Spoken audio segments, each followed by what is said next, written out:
Hello students, how are you. Last video में हमने macro economics, types of economics, introduction की जो starting था वो किया था। आज हम उसी चैप्टर का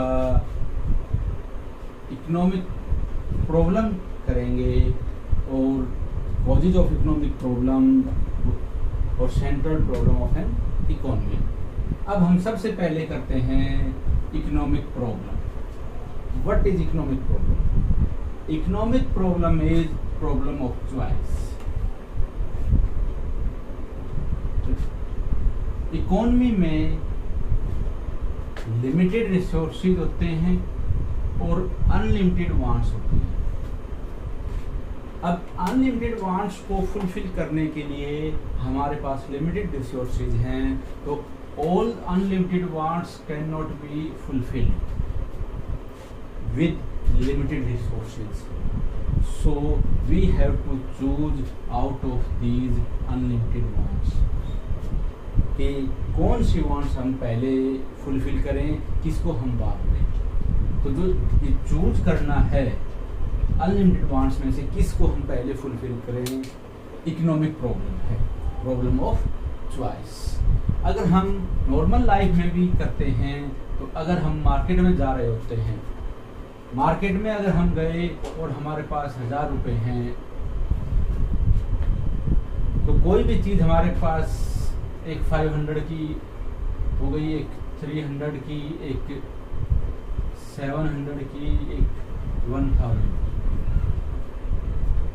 ये 4 आइटम्स हैं, गुड्स हैं जो हमें अच्छी लगी, लेकिन हमारे पास टोटल रिसोर्सेज जो हमारे पास अवेलेबल हैं, पैसे, वो 1000 रुपये हैं। तो इसमें से हम कितने वांट्स फुलफिल कर सकते हैं, ये हमें देखना है। तो कौन सी रिक्वायरमेंट हमारी अर्जेंट है इन 4 में से, या जैसे ये 2 फुलफिल हो सकती हैं, ये 2 फुलफिल हो सकती हैं, ये अकेली हो सकती है।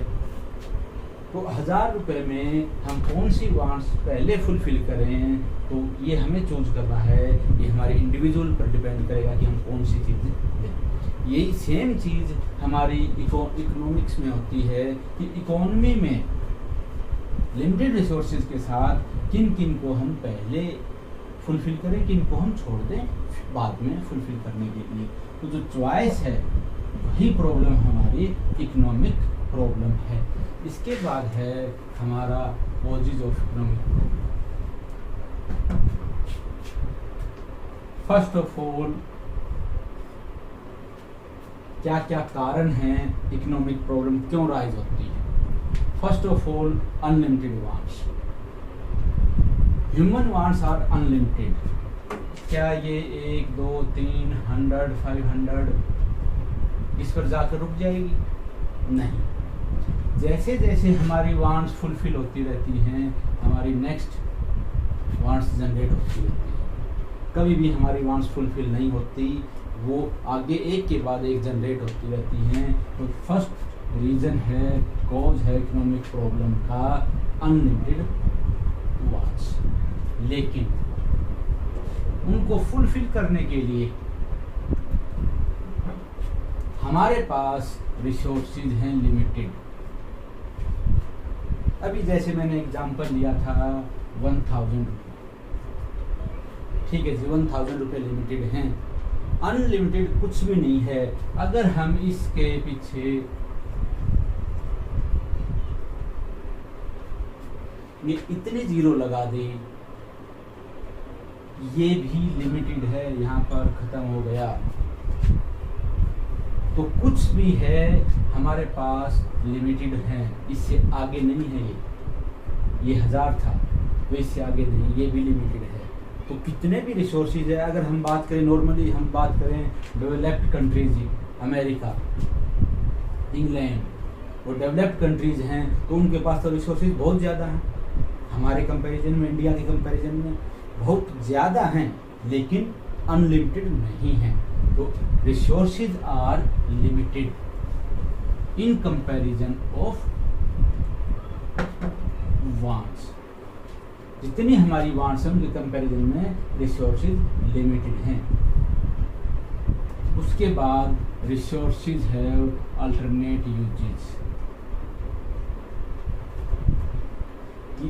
एक रिसोर्स को अल्टरनेट टाइप से हम यूज कर सकते हैं। नॉर्मली हम बात करते हैं मिल्क कितनी टाइप से यूज हो सकता है।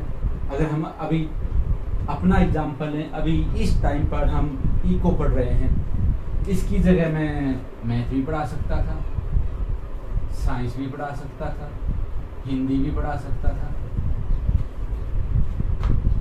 तो क्या है कि अब जो हम ये टाइम इको पर लगा रहे हैं, इसी टाइम को हम मैथ, साइंस और हिंदी पढ़ने में भी लगा सकते हैं।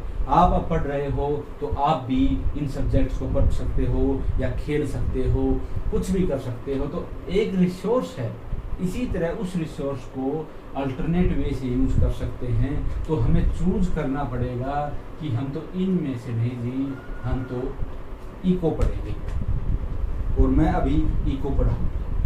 तो रिसोर्सेज हैव अल्टरनेट यूज। अगर एक रिसोर्स का एक ही यूज होता कि मैं इस टाइम पर सिर्फ इको पढ़ा सकता हूँ, आप इस टाइम पर सिर्फ इको पढ़ सकते हो, तो क्या होगा?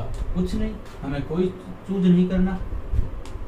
ऑप्शन ही एक है, single option, that is echo. तो हमारी कोई प्रॉब्लम नहीं होती, हमें कोई चॉइस करनी नहीं पड़ती। अल्टरनेट यूज है ही नहीं, एक यूज है, दैट इज इको। तो हम इको ही पढ़ते। तो ये 3 रीजंस हैं which generate economic problem या causes of economic problem। Unlimited wants एक के बाद एक जनरेट होती रहेगी, limited resources in comparison of wants, और रिसोर्सेज हैव अल्टरनेट यूजेज। इसके अल्टरनेट यूज है, हम हर रिसोर्स को कई टाइप से यूज कर सकते हैं। ये अब है next topic, problem of scarcity. Scarcity क्या है? Limited supply in relation to its demand. अभी मैंने एग्जांपल लिया था, दिस इज 1000 रुपीज और ये भी हमारे रुपीज हैं।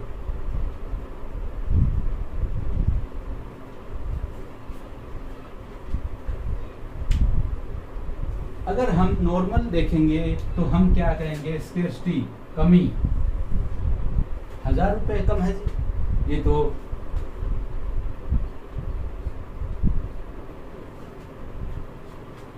₹1 अरब हो गए। तो हम क्या नॉर्मल क्या कहेंगे? स्कैर्सिटी, 1000 रुपये स्कैर्सिटी है, ये तो बहुत ज्यादा पैसे हैं। लेकिन इसमें हमने क्या कहा? इसमें हम एक इको की बुक लेने के लिए जाते हैं मार्केट में और हमारे पास 1000 रुपये हैं, लेकिन इस एसेट को लेकर, इतने रुपयों को लेकर हम एक आइलैंड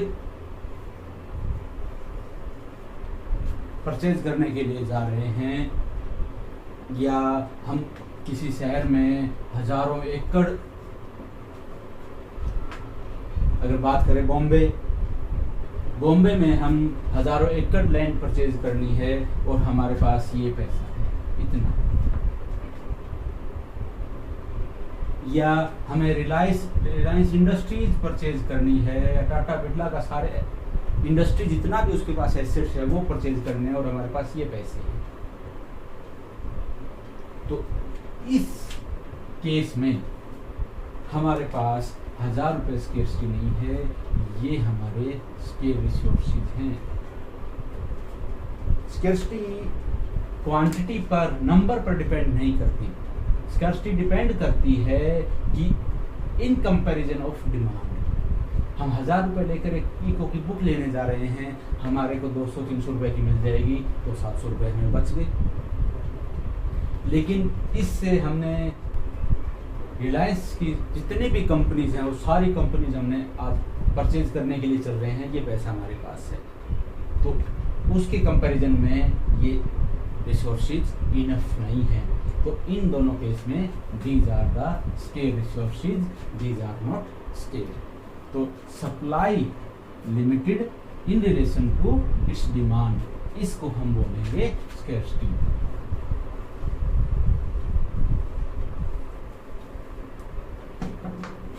अब है central problem of an economy.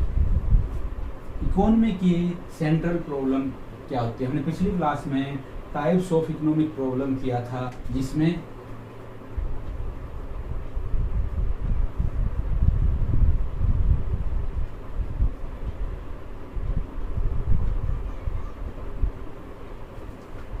Private sector, government sector और बोथ सेक्टर, तो इसको हम कैपिटलिस्ट इकोनॉमी बोलते थे, इसको सोशलिस्ट इकोनॉमी पढ़ा था, इसको मिक्स्ड इकोनॉमी। तो इसमें डिसीजन कौन लेता है? Demand and supply. इसमें डिसीजन कौन लेती है? गवर्नमेंट। इसमें डिमांड एंड सप्लाई और गवर्नमेंट।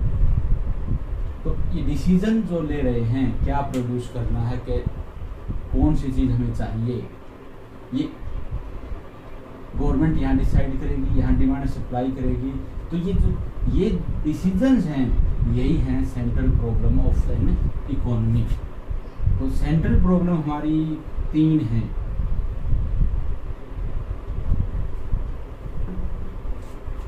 फर्स्ट है व्हाट टू प्रोड्यूस। इकोनॉमी में अभी हमने बात की है लिमिटेड रिसोर्सेज हैं, अनलिमिटेड वांट्स हैं, तो उनको वांट्स को सेटिस्फाई करने के लिए हमें प्रोडक्शन की ज़रूरत होगी। तो पहला है कि which commodity to be produced and how much. First है what to produce, central problem first. इसमें व्हाट टू प्रोड्यूस में अगर हम डिसाइड कर लेते हैं इकोनॉमी कि कार प्रोड्यूस करनी है, तो जितने भी रिसोर्सेज हैं वो सारे रिसोर्सेज कार पर हम नहीं लगा सकते। कार के साथ हमें वीट की ज़रूरत होगी, राइस की भी ज़रूरत होगी, अदर आइटम की भी ज़रूरत होगी। तो फर्स्ट ऑफ ऑल तो which commodities to be produce, car, wheat, rice and others. हम ये 4 एग्जांपल लेते हैं, ये 4 चीज़ें इकोनॉमी में प्रोड्यूस करनी है। अब सेकंड है हाउ मच, कार कितनी प्रोड्यूस करनी है, वीट कितना प्रोड्यूस करना है, राइस कितने प्रोड्यूस करने हैं और अदर आइटम्स कितने प्रोड्यूस करने हैं। तो ये चूज करना है, यही हमारी फर्स्ट है। What to produce is the first central problem of an economy. Problem बहुत सारी होती हैं, हमारे इंडिविजुअल की लाइफ में बहुत सारी प्रॉब्लम है, लेकिन हम सेंट्रल प्रॉब्लम ये 3 ही करेंगे, 3 ही होते हैं। What to produce. सेकंड है how to produce. How to produce में है टेक्निक, कि जैसे मैं अब आपको पढ़ा रहा हूँ,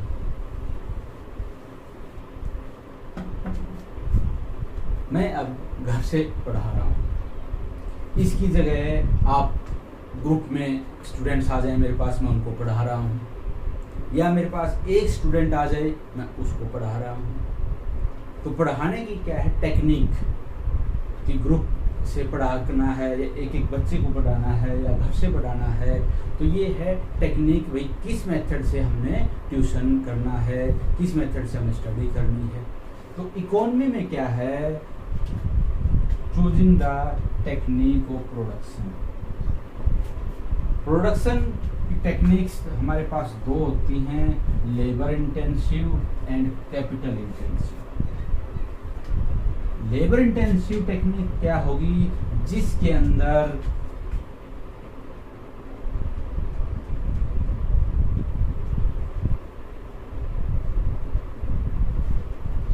लेबर का यूज ज़्यादा हो इन कंपैरिजन ऑफ कैपिटल। कैपिटल क्या होगी, मशीन्स, टूल्स, इक्विपमेंट, उनकी जगह अगर हमारा लेबर का यूज ज़्यादा होता है तो उसको हम लेबर इंटेंसिव बोलते हैं। सेकंड, कैपिटल इंटेंसिव, इसमें हमारी जैसे कि बाय नेम ही पता चल रहा है, कैपिटल ज़्यादा लगेगी, लेबर कम लगेगी। ज़्यादा प्रोडक्शन टेक्निक से होगा, मशीनों से होगा। अब ये डिपेंड करेगा कि जो हाउ टू प्रोड्यूस डिसाइड करना है इकोनॉमी को, वो इकोनॉमी कैसी है। जैसे इंडिया है हमारा प्रोग्रेसिव कंट्री है, एडवांस्ड कंट्री नहीं है, तो प्रोग्रेसिव कंट्रीज में लेबर ज़्यादा होती है, लेबर चीपर होती है, एम्प्लॉयमेंट भी जनरेट करना होता है। तो इसलिए अगर हम इंडिया की बात करें तो क्या है, या जो लेस डेवलप्ड कंट्रीज़ हैं, डेवलपिंग कंट्रीज़ हैं, उनके अंदर लेबर इंटेंसिव टेक्निक ज़्यादा यूज होती हैं। अमेरिका है, वो डेवलप्ड कंट्रीज़ हैं, तो उनके अंदर जो लेबर है उसकी शॉर्टेज होती है, महंगी होती हैं। कैपिटल इक्विपमेंट हैं, टूल्स हैं, वो टूल्स एक्सेस में होते हैं, तो उन केस में कैपिटल इंटेंसिव टेक्निक को यूज करते हैं। तो सेकंड है how to produce. How means कैसे, कैसे means technique. By name clear है, व्हाट टू प्रोड्यूस, कौन सी क्वांटिटी प्रोड्यूस करनी है, कितनी क्वांटिटी में। हाउ टू प्रोड्यूस, कैसे, लेबर से या मशीन से। और अब थर्ड है हमारा for whom to produce. By name ये क्या है कि किसके लिए प्रोड्यूस करें, मैं किसको बढ़ा रहा हूँ। ये तो कोई स्पेसिफिक नहीं है कि मैं ए को बढ़ा रहा हूँ, बी को बढ़ा रहा हूँ, सी को बढ़ा रहा हूँ। तो इसमें बाय नेम ये क्लियर हो रहा है कि किसके लिए प्रोडक्शन हो। तो कोई कार प्रोड्यूस कर रहे थे, जैसे वीट प्रोड्यूस कर रहे थे, हम specific A B C X Y Z का नाम नहीं होगा। लेकिन फॉर होम में किसके लिए तो आता ही है, लेकिन उससे पहले हमारा problem of distribution of income से रिलेटेड है एंड आउटपुट। आउटपुट क्या हुआ, किसके लिए, फॉर होम। अब अगर हम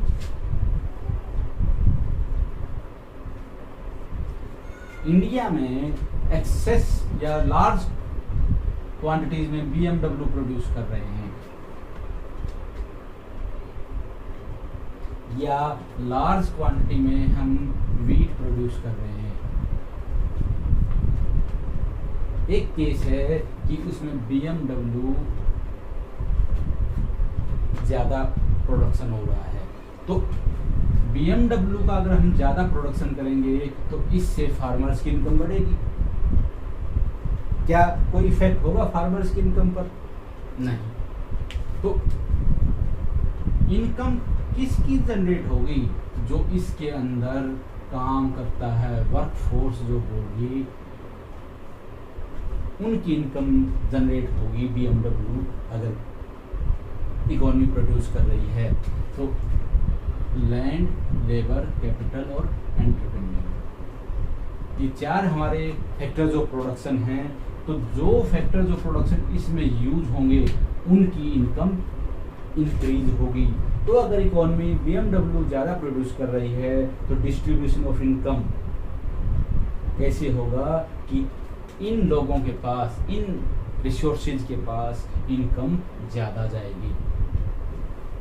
अगर इकोनॉमी वीट ज़्यादा प्रोड्यूस कर रही है तो इसका सबसे farmer, labour and other associates, जो फार्मिंग के साथ और जो इंडस्ट्रीज हैं या जो वो जुड़ी हुई हैं, तो अगर इनका प्रोडक्शन होता है तो उनकी इनकम बढ़ेगी। तो इम्पोर्टेंट क्या है कि फॉर होम टू प्रोड्यूस में जो चीज़ प्रोड्यूस कर रहे हैं तो उनके फैक्टर जो प्रोडक्शन की इनकम बढ़ेगी। तो कोई भी इकोनॉमी ऐसा नहीं करेगी कि अकेले इसकी ज़्यादा क्वांटिटी प्रोड्यूस करे, ज़्यादा सारे रिसोर्सेज BMW पर लगा दिए या सारे रिसोर्सेज तक 90% 80% वीट पर लगा दिए। तो इकोनॉमी ये डिसाइड करेगी कि इन दोनों में एक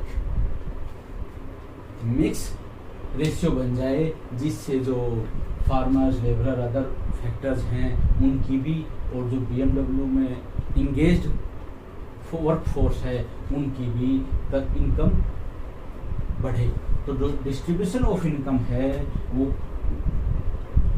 कोशिश करेंगी कि जो बैलेंस डिस्ट्रीब्यूशन ऑफ इनकम हो, कि अनबैलेंस ना हो। इनबैलेंस क्या होगा कि कुछ आदमियों की इनकम करोड़ों में है और कुछ आदमियों की इनकम हजारों में है। तो ऐसा ना करके इकोनॉमी ऐसे कॉम्बिनेशन करेगी कि जिसमें सभी की इनकम इंक्रीज हो। फिर है output, which section of the society. इसी एग्जांपल को हम करते हैं। अगर BMW बनाई, अब बन गई, हम फैक्टर्स ऑफ प्रोडक्शन को भूल जाते हैं, किसने बनाई, क्यों बनाई। अगर इकोनॉमी में BMW बन गई, आउटपुट हो गया, तो ये BMW किसके पास जाएगी? फार्मर्स के पास, मिडल मैन के पास, पुअर मैन के पास। उसके पास तो ये आउटपुट नहीं जाएगा, वो नहीं खरीदेंगे, उनके पास रिसोर्सेज ही नहीं होंगे इसको परचेज करने की। अगर इसका सेकंड में हम कर लेते हैं मारुति। अगर इकोनॉमी में मारुति प्रोड्यूस हो रही है तो इसके कंपैरिजन में मारुति चीपर है, तो बहुत सारे लोग इसको खरीदेंगे। तो आउटपुट क्या है? लार्ज सेक्शन ऑफ सोसाइटी में डिस्ट्रीब्यूट होगा इन कंपैरिजन ऑफ BMW। अगर और जो छोटी चीजें हैं उनको प्रोड्यूस करते हैं तो वो और ज्यादा सोसाइटी में डिस्ट्रीब्यूट होगा। तो जो आउटपुट करना है, जो आउटपुट प्रोड्यूस होगा, उसको ये देखना है कि which section of the society, poor के लिए है या रिच के लिए है या मिडल मैन के लिए है।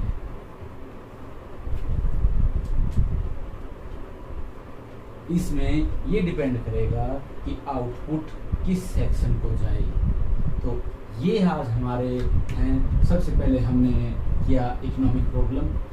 इकोनॉमिक प्रॉब्लम क्या है? Problem of choice. अगर हमें कहीं भी चूज करना पड़ गया, ये रेड पेन है, रेड नहीं, ब्लैक नहीं, ये देखिए ब्लैक ठीक नहीं है, ग्रीन लो जी, ग्रीन। जहां भी हमें चूज करना पड़ गया इन आउट ऑफ 3, वही हमारी प्रॉब्लम। अगर हमारे पास कोई ऑप्शन है ही नहीं, रेड पेन है, इसी को यूज करना पड़ेगा, तो क्या हुआ? जनरेट ही नहीं हुई प्रॉब्लम। तो सेकंड है causes of economic problem. Unlimited wants, limited resources have alternate uses. Problem of scarcity, limited supply in relation to demand. Demand के कंपैरिजन में सप्लाई कम होगा। सेंट्रल प्रॉब्लम इकोनॉमी में बहुत सारी हैं, लेकिन मेन यहाँ 3 डिस्कस करेंगे जो कि सेंट्रल हैं इकोनॉमी की। ये तो लगेंगे व्हाट, क्या, सिंपल सा, क्या प्रोड्यूस करें और कितना, हाउ, कैसे, लेबर से करें या कैपिटल से करें। फॉर होम में 2 चीज आ जाती हैं, डिस्ट्रीब्यूशन ऑफ इनकम, कि जो चीज प्रोड्यूस कर रहे हैं वो किस से बन रही है, उसमें कौन से फैक्टर लग रहे हैं, तो इनकम उन्हीं की बनेगी। अगर इसको बढ़ाने से मेरे को 1000 रुपये मिलते हैं तो वो इनकम मेरी बढ़ी। अगर इसको बढ़ाने से 10 रुपये मिल रहे हैं तो मेरी 10 रुपये बढ़ी। तो सेम वे जो हम प्रोडक्शन कर रहे हैं, उस प्रोडक्शन में जो फैक्टर जो प्रोडक्शन है उनकी इनकम बढ़ेगी। तो डिस्ट्रीब्यूशन इकोनॉमी में इनकम का किस तरह हो रहा है ये। सेकंड जो आउटपुट हुआ, उस सोसाइटी के किस सेक्शन के लिए, रिच के लिए, पुअर के लिए, मिडल मैन के लिए, किसके लिए प्रोड्यूस किया जा रहा है। आज के लिए इतना ही। आगे की वीडियो में हम इससे आगे का पार्ट करेंगे। Thank you.